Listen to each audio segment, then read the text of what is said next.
usapin ng impeachment ngayon. Gusto nilang makilala si Grace Piatos. Piatos. At kung sino-sino pa yung mga pangalan. Biro mo, tiningnan sa PSA, kung may ganong... Yung aksaya na pagtingin sa mga public record. Actually, na alam naman kabubuhan natin. yun, Ma'am Malu, eh. Oo, di ba? Alias nga yun eh. Kaya nga, pinag-usapan natin, ba't nag-aalyas? Kahit si Dato Alan, sinabi rin na sila hindi masyado sa alyas, no? So, yun yung pagkakaiba. Pero, kung i-reveal mo ngayon lahat yan, dahil sa kagustuhang malaman, tama ba ang paggamit ng confidential fund ni Vice President? Hindi ba dapat kailangan nating makita kung sino itong mga ito at nasan itong mga ito at paano ginastos ang pera? Kayo bang tatlo naniniwala na tamang accountability yon sa confidential fund? Ako makakasite ako ng actual example na nag-leak at pinatay yung Si Leopoldo Mabilangan. si Kahektor. Oo. Paano na-leak? Yung kinuha nga. Ito, no? Unang-una, yung boss ko, Oo. Heidi Orak, doon ako nagre-report. Hindi niya nililik. Tapos, pinulitika siya dahil medyo sumisikat siya. Ang nangyari, tinanggal siya. At may pumalit.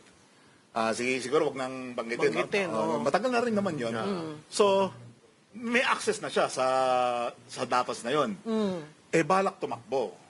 Dumakbo para sa Senado. Kasi Senado. Yan, politiko na naman ha. Sa Mukhang kilala national ko yan. security, parang kilala ko rin yan. dumalo sa Netherlands, nakipagtsikahan with Joma Season, rest in peace, no?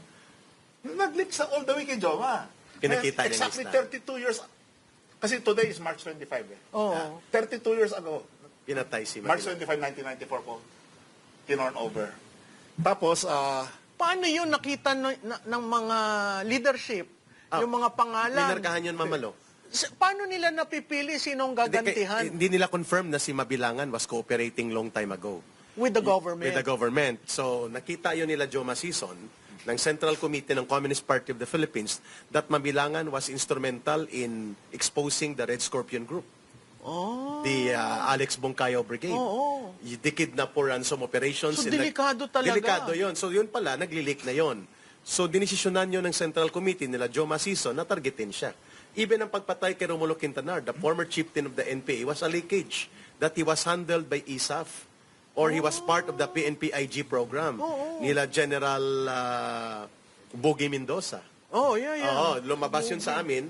When I was with the NPA, priority yun. Si Quintanar, si Tabara, si Rick Reyes na consultant ngayon dyan sa Pasig, tsaka si Nilo de la Cruz. Tatlo patay doon. Di si Rick na lang ang Si Rick buhay. Reyes nandyan sa, si yan yung Nilo de la tumutulong Cruz, I think, hindi sa naabot. mayor ng Pasig. Si kay Vico Soto, I know him. So, nang mag-leak yun sa amin, the order came from Netherlands, kina Joma Season. At ang nag-execute, National NPA Operations Command. Si Quintanar na-execute may decision sa Central Committee, ibababa sa NPA, nasa ground, National Military Commission. tapos liquidation. Papatayin talaga. On the spot. in just 1 week, pinatay. Yan ang sinasabi niya. Kaya hindi nila naintindihan ito, Mamalo, na ganun po kabigat. Yun, nang ma-expose ako na si Eric Almendras pala, si Jeffrey Celis, kasi boses lang ako dati. And I only limited lecture lang ko sa military intelligence. Pero nang makita nila ang mukha ko that I was the resource person sa pag-create ng National Task Force to End Local Communist Armed Conflict, tinarget ang pamilya ko. So, ngayon, ibig mong sabihin, meron kang bounty sa... Ang tawag dyan sa NPA, SO, Standing Order. So, meron ka. Papatayin ako. Dahil alam na nila kung sino.